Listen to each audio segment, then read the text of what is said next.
Welcome to the Mind of Business Success podcast. I'm your host, Alicia Cramer. Our guest today is Jessica Rhodes of Interview Connections. This is going to be a fantastic conversation. I already know where we're going with this one. It is going to be very, very good. Welcome to the show, Jessica. Alicia, thank you so much for having me. I'm so excited to be here with you.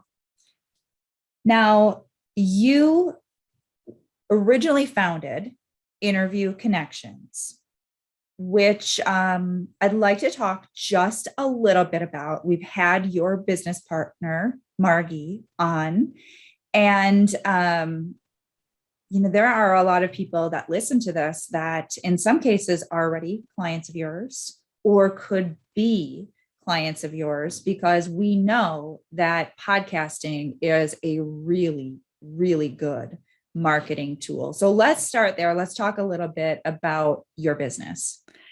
Yeah, we are an award-winning podcast booking agency. We work with business owners and entrepreneurs who feel like the best kept secret. They've been growing through word of mouth and referral, and they know they have so much to offer and so many people they can work with, but they're just not being found by the right clients. So we book them on targeted podcasts that set them up for success, that increase their visibility. We coach them and show them the strategy for how to monetize their interviews, how to do the right type of relationship building with podcast hosts so they can then, partner with podcast hosts, whether it's partnering, becoming clients of each other's.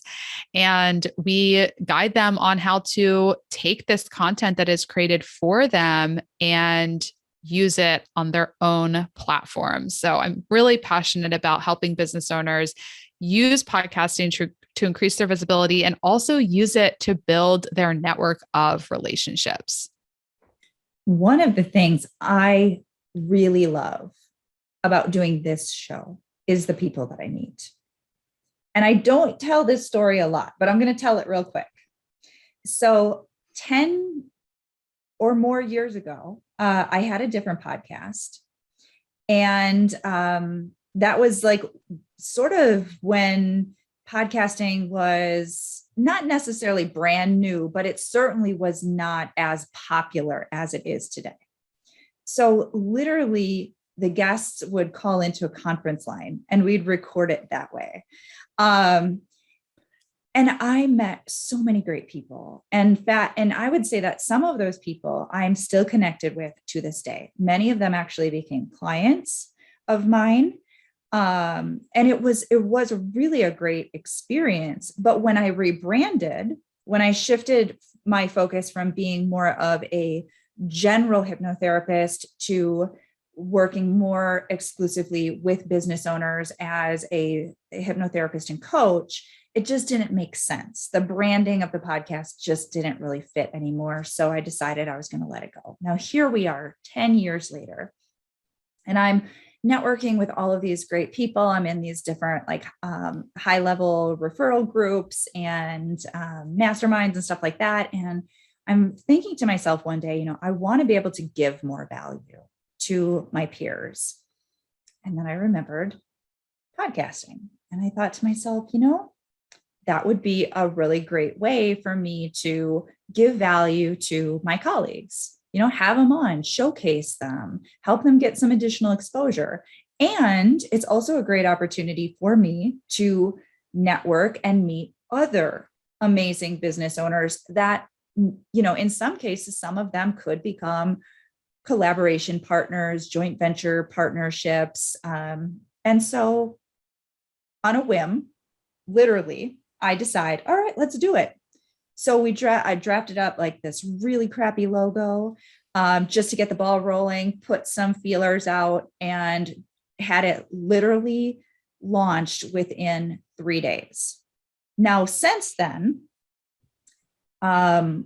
we have obviously improved quite a few things. We've got the nice logo. I've got my graphic designer doing the fancy graphics. We have a whole system in place. The team's got the structure. It's all nailed down.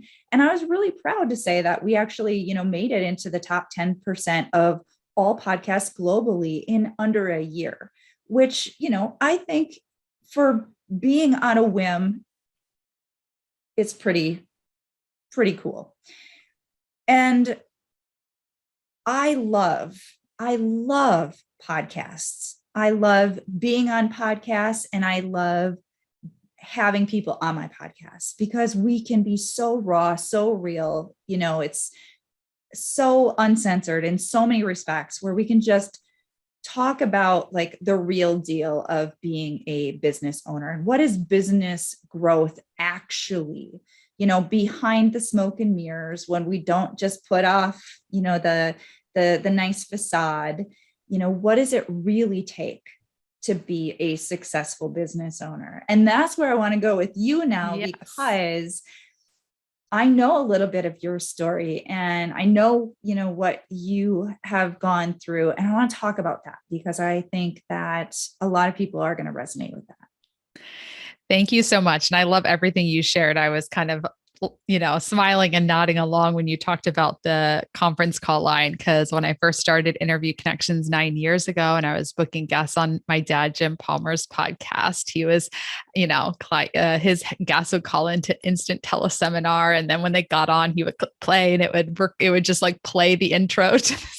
It's so funny. So yes, we've come a long way since then, but I love, it's the same strategy. It's networking, it's building relationships. So thank you so much for sharing that whole backstory. Yeah. So I have now being in business 9 years, I look back and see there is this theme of my business owner journey life where really important partnerships have been just crucial to my ability to be in my zone of genius and like where I can thrive. So at first, it was really partnering with my dad. Now, he wasn't an official like owner of the business or anything. He was coaching me, but in the early days of Interview Connections, him being my business coach, I did everything he told me to do because I didn't know anything. I was working at a nonprofit before this. So, I mean, every client email, every question, I'm like, Dad, what do I say here? What do I say here? What do I say here? And he really gave me the idea to be booking podcast interviews and to be focusing my was VA business now into podcasting and starting Interview Connections. So it was so important early on to not feel like I just had to come up with an idea. Like you're like, oh, did you just like wake up and you're like, I'm going to have a podcast business? I'm like, not at all. My dad gave me the idea. I trusted him and I just took action and I implemented. Fast forward several years later, I now have a business partner, Margie, who, as you said, is a past guest of this show, and you've been on her podcast too. And she is our CEO. And I've shared about this on our podcast, Monetize the Mic. We've talked about it shared about this on social media, how trying to think of the right word, empowering, liberating it has been for me to feel fully safe to not be the CEO. And it was quite a journey, like mindset wise and energy wise, to heal whatever had to be healed for me to really be fully self-expressed about this, because as a business owner, as an entrepreneur, as a founder, not many of my peers, I don't have many peers who feel the same way. I'm starting to hear it more now that I'm sharing more. People are like, oh, me too, me too. But for the most part, you look around and everyone's like building their personal brand and like being the CEO. And I'm like, I don't really want to build a personal brand. Like I want to build my business, but I'm like, I don't know. I don't really want to be an author and a guru and all of that. And I was like feeling really like dysregulated and weird about it. Cause it was like, well, everyone else is doing that. Is there something wrong with me that I don't really desire that? So I'll pause there because I'm not going to do a 30-minute monologue here, but Yeah, it's so important that we're having this conversation. We're not all wired the same way. We have different ways of running a business. We have different preferences. Not everybody wants to be doing certain roles. And I think that's really, really, really important. I remember when I was really pushing to grow my personal brand many years ago, I I really did hit burnout. Like it was emotionally exhausting. And I actually went into almost like a semi-retirement, which a lot of people don't realize, because I still was working with my existing clients and I still had new clients coming in from marketing that I had already done. So I'd already established myself as an expert, as the go-to hypnotherapist for entrepreneurs, and people were still sending referrals and people were still finding me online. And I really didn't have to do any new marketing to keep my business going, but I just couldn't put myself out there anymore. I had to take a step back. And for me, I knew that stepping in, getting back in the game is what I like to say. I got back in the game and I sort of put my foot back on the accelerator, and then I went back into growth mode. But I was ready for it in a different way. So my internal reality, my mindset said yes to that journey. But that's not necessarily what anyone has to do either. And I have a client who, and I won't disclose names, but he has been a guest on the podcast. But he has actually multiple multi-million-dollar businesses. And when I came in to help him as a consultant, it was giving him permission, to step out of being the face of the business and rebranding the business so that he didn't always have to be the face of the company. And that is what you said. You said liberating. That is liberating for someone who finds it exhausting to always have to be front and center the face. And I get it. I totally get it. And that's why I had to take a step back for a while. So I think it's beautiful that you're coming out and you're sharing this, and it's giving other people permission to say, if it's not the right fit, it's not the right fit. So let's talk a little bit about when you knew, when you got that kind of inner nudge that, what, it's okay to bring someone else on and take this role and to take a different role in my own business. Yeah, it's interesting because I remember this seed was planted many, many, many years ago when I first started Interview Connections and was, building my business. I started, the Interview Connections Facebook page. And I also started a Facebook fan page for Jessica Rhodes because I'm like, well, I'm an entrepreneur. I should have a personal branded fan page.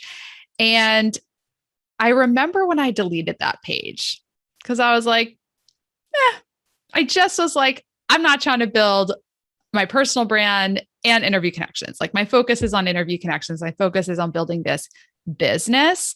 At the time, I just was like, my intuition just said, you don't need to be building up a fan page for yourself, just build the business. So that the seed was planted a long time ago. And Margie came on as a 50% owner in the business in 2018. We were really co-leading the business through that first year. 2019, 2020 is when we started to really just acknowledge the fact that a CEO is a visionary. And that is clearly Margie's, what she's best at. When she became co-owner, she was like, I have a vision for us to be a 7-figure business. I know how to get us there. So she's always, and that's the role of a CEO. And this is the thing with online entrepreneurs. They don't often, online entrepreneurs don't often know really what those roles do. They're like, oh, I'm a CEO, but they're not. But once and we had a great coach who talked to us about this, and they're like, this is the role of a CEO. This is the role of a president. And I was like, oh, okay, this is making more sense. So it was really nice over the past couple of years to just have Margie fully own the CEO role. But then my role was really ambiguous. I was like, president?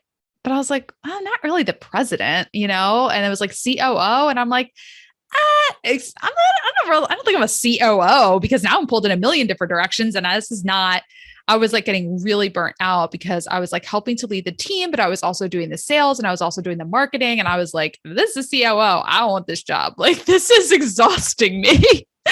And so everything has really come into alignment since Margie implemented Scrum and Agile and Kanban in the business. And so now that she fully is in that CEO seat, leading our Scrum coaches on the service delivery side, she's like, you're a Scrum coach for sales and marketing. And it wasn't, I mean, there was like a lot more to it than that. There was some really deep conversations where she was coaching me through like, what do I really want to do? And there was so much of what I wanted that I didn't feel safe to even explore. And it was so helpful because we know each other so well for her to just say it and me to then timidly agree and then feel safer and safer to say it out loud myself. But she's like, it seems like you kind of want a job. Like, it's okay to actually want a job because most businesses are like, I'm unemployable. I don't want a job. I don't want to be employed. Margie is neurodivergent. She has ADHD. She needs to have an open schedule to do whatever she wants. A lot of CEOs are like that, right? Where they need to just be able to kind of go from thing to thing and change. I am not that way. I need to have my list of tasks and I need to do, and I want to do it really, really well. So for me to have like 3 different jobs, I'm like, that's a recipe for burnout for me. So over the past couple of months, me being able to fully say, like, I am the coach for the sales and marketing team. And it's funny because other team members and other like parts of the business that used to report to me are like calling out to me. I'm like, no, I'm not your boss anymore. Go to Margie. Like, I know I'm co-owner in the business, but you are not my direct report anymore. Matt and Sammy are. So if you're not Matt and Sammy, please don't call out sick to me. And it's been so fun. I'm like helping Margie with her TikTok, her LinkedIn. Like, I'm promoting stuff. I'm writing emails. I'm sending texts. Like, I'm having so much fun. And it really, it took Margie creating the safe space for me to be able to say, I want a job. It's in my own business, but I want a job. It's funny if you think about it, that so many entrepreneurs are the first to say, not necessarily that they're unemployable, but that they don't want a boss. Right. And part of that, I think, gets misconstrued in our own mind, because you can create something really amazing like what you're doing and still find your perfect role within that empire. But if you're all twisted up about it and you have all of these misconceptions and opinions of others that are factoring into your ability to be self-honest, now you find yourself in this, it's a mental entanglement that's really keeping you disempowered. Yeah. And a big part of why I never felt safe to just say, like, I would like one job in the business. Like, I don't want to be the chief executive officer that has their hands in everything. Right. Was that, my last job, like, I felt like I worked a ton of hours. It was discouraged to take time off. If you said you were taking time off, you were like guilt tripped out of it. I mean, it's like that for so many jobs. So I just have had a story that if you have a job, you don't have freedom and you don't get to, like,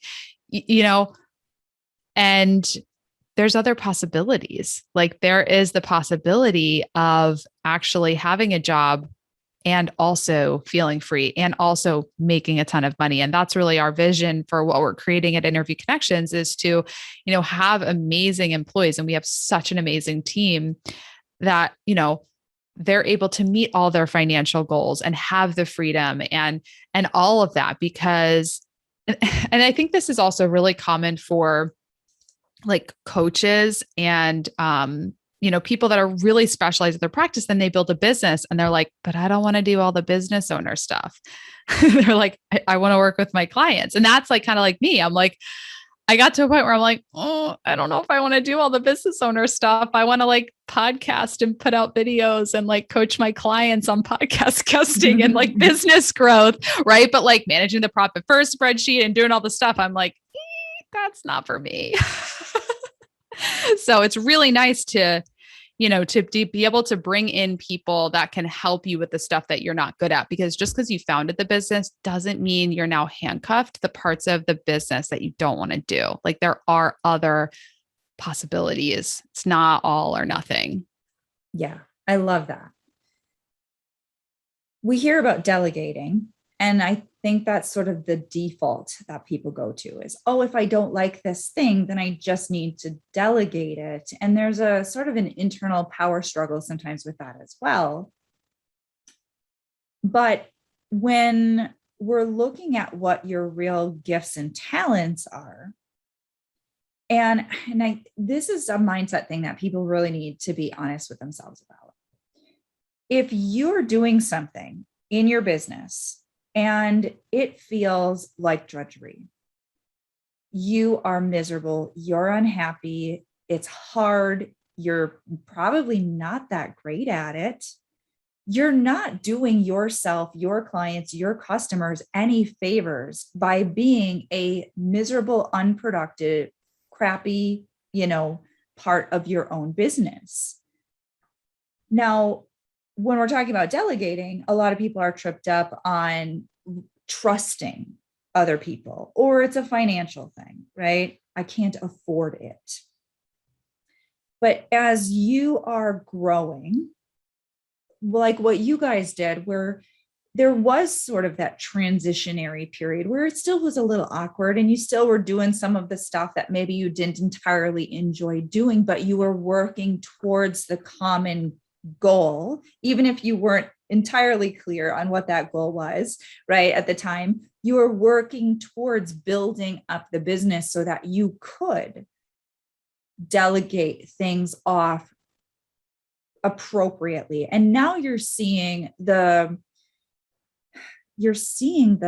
value in having people in roles that really are like, they are flourishing. You're flourishing. You're happy. Margie is flourishing. She's happy. And there may still be more, growth that's going to occur, which is only natural, but how much more harmony, how much more synergy, how much more productivity, how much more positive energy are you guys putting into the business because you're being honest with yourself about what your gifts are, what your talents are, what your preferences are. And now being able to give other business owners, a glimpse at, look at what's possible. You don't have to drive yourself into an early grave doing things that are sucking the life out of you. Yeah, absolutely. And a huge part of this journey has been, deep healing and personal growth, mindset work, nervous, like moving through traumas. I know you talked about EFT tapping on Margie's podcast. Like I've learned how to do tapping and finding drills that like what is coming up that makes certain things feel scary, and like processing that trauma. That's so huge because so many business owners are like, okay, I don't want to do this thing. I'm going to delegate it. And they delegate it and they don't feel any better because it wasn't the thing. It wasn't the task or the thing they were doing that was making things difficult. It was like, there is a trauma you need to work through. There's something you need to heal. There's energy that you've got to move through your body. And that's such a huge part of this because, we started hiring salespeople in 2020, January 2020. And it's been one of the most challenging undertakings I've ever done. Hiring and developing and retaining really good salespeople is not for the faint of heart. And so for so long, I'm like, oh, I don't want to do this job. I don't want to lead the sales team. Like, I want to get out of this. I want to do something else. It was like, get me out of it. And today I'm happier than I've ever been. And I am leading the sales and marketing team. And it wasn't because like the happiness didn't come from getting rid of the thing that I was dreading. It was actually through healing and really discovering what was so scary about this. Why am I so dysregulated in this experience? Like, what's going on here energetically, mindset wise, that has me in such severe resistance to this role? So yeah, I mean, sometimes you got to get stuff off your plate, and sometimes you need to face head on why you are so resistant to the thing that you maybe need to do to have your breakthrough. Well, now you're speaking my language because that's what I specialize in. Exactly. I just like, I'm ups, and this work is also new to me. I'm a student of it, and it's changed my life in so many ways. I've done like personal development work, which is like definitely was like scratching the surface, but learning how to learning tapping, learning the how to like learn new beliefs. I mean, a big one of mine, the two big ones for me right now are I trust myself and I am in control. And, tapping and saying those and really rewiring my brain to believe that, because my old belief was if people who are in power and in control are doing it differently than I want to do it, I can't trust myself. Well, guess what? There's a lot of people in control and in power that do things differently than I want to do. And so I was just not trusting myself. Every decision I wanted to make to keep moving forward with our team and with our business, I was second guessing myself. I had no trust in myself. I felt so like unconfident, which is then a huge burden on my business partner who I'm like going to for permission on everything. And that's like suffocating and exhausting for her. So learning how to rewire my belief system to fully trust myself and be empowered has really unlocked my potential and ability to successfully lead the sales and marketing team. I just would love to give you a standing ovation. And I'm going to give myself a quick plug, which I never do. But this is exactly what I created the Inner Game Academy for, is helping people to learn how to release those emotions, how to process the old mental and emotional stuff, how to recondition your mind with hypnosis, with affirmations, with EFT, with releasing processes, because I get it.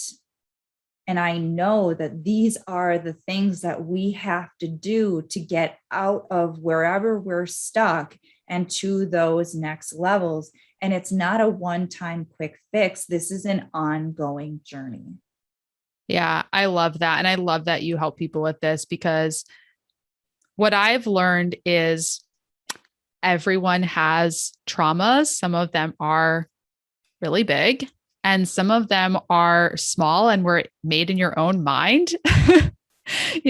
I've been very blessed. I haven't had a huge loss or big trauma in my life, but through doing this type of work, I have learned there are traumas in my past that I've dissociated from, that now the memories are coming back. And I'm like, ooh, got to work through that one. Didn't even remember that. And then it just like comes at me, so they can be really little things that maybe to somebody else in the same room, it didn't occur as like a big deal. But I mean, I have kids of my own, they're 6 and 9.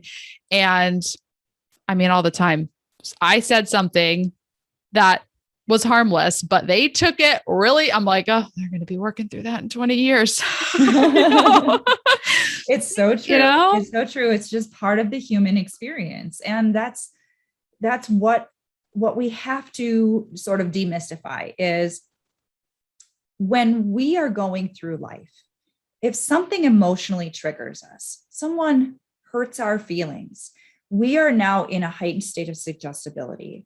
And we formulate a conclusion in that moment that locks in a belief with that negative association. That belief could be, I'm unlovable, no one wants to hear me, whatever. There's so many, right? And it is oftentimes those things that are just this natural byproduct of life, right? Mm-hmm. We're feeling a little bit beat down, already. Maybe somebody was mean to you at school, or maybe, you were just tired and grumpy and you misinterpreted something in that moment and you lock in this conclusion this decision that I'm not good enough, whatever it is. And these things get compounded. And now here we are as adults, as business owners, we're going out into this big, wild world, right? And we're bumping up against all of these things that trigger those insecurities. And each and every time now that we experience that, now we're compounding that with what is wrong with me? And we put these labels on it. Imposter syndrome. I do a lot of talking about imposter syndrome because so many people have self-identified, I have imposter syndrome, which is really just a whole bunch of your unresolved insecurities. Yeah. And something else, I just recorded a podcast episode about this because it was such a breakthrough for me. And I was like, oh my gosh, like everyone needs to be talking about this. For the longest time, I said, I'm a workaholic. I love working. And it hit me like a ton of bricks. I am not a workaholic. I am a massive people pleaser. And I'm terrified of inconveniencing anyone. So I will work harder than everyone else because if I don't work as hard as they want me to, they might leave me or they're going to be displeased with how I'm working or what I'm doing. So I want to say that to because so many business owners are like, I love to work. I'm a workaholic. And I feel like would be really, really powerful to just ask that question. Are you a